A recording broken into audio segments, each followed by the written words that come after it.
عقب افتاد نشد تا رسید به همین روزایی که هستیم اینجا که آقای کاظم عالمی اینو تنظیم کرد خیلی هم قشنگ. گل نازدارم به شوتارم بیا بیا که دلم سیتنگه نمیدونم که دلت چی سنگه بهارم ای با گل گندم ما تو دارم درد تو مندم برم کردی بوده پر دردم برم خیلی زیزم و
خیلی خوب بود.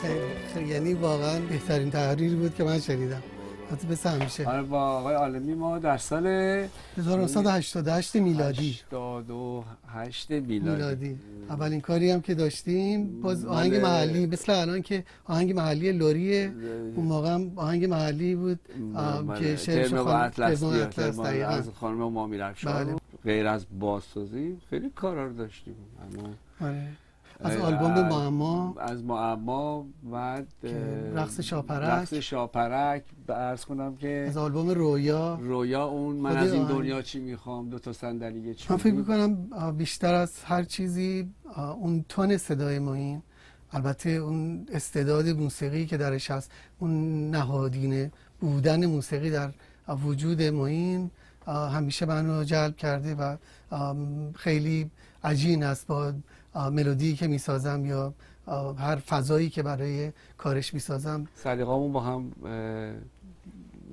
با هم دیگه جور هست. خیلی موقع چیزایی که راجع به یه آهنگ میگه چقدر بجا و این خیلی همیشه کمک کرده به کارم. چیز خاصی دیگه که تو کار آقای عالمی هست، ایشون با دستگاه‌های ایرانی تبحر خاصی دارن، یعنی میدونن هم گوشه ها رو هم ردیف ها رو دستگاه ها رو میدونن، ساز ازشون تار خوب میزنن، ستار خوب میزنن، خب پیانو هم میزنن.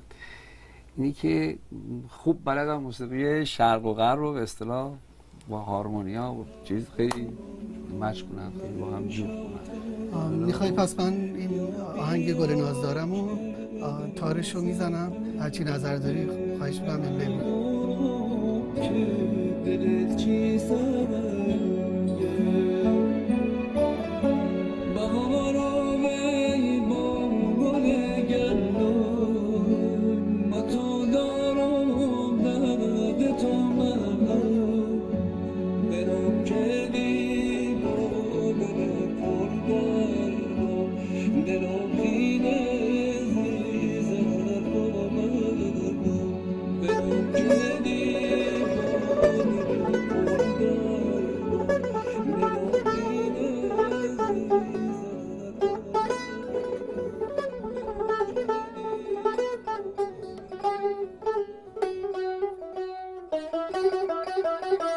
سلیقه‌تون تو انتخاب شعر چه وسواسایی دارین، چه سلیقه‌ای دارین رعایت میکنه؟ احساس به خصوص سادگی داشته باشه، بغرنج باشه، چی شد اون نکته ظریفیه که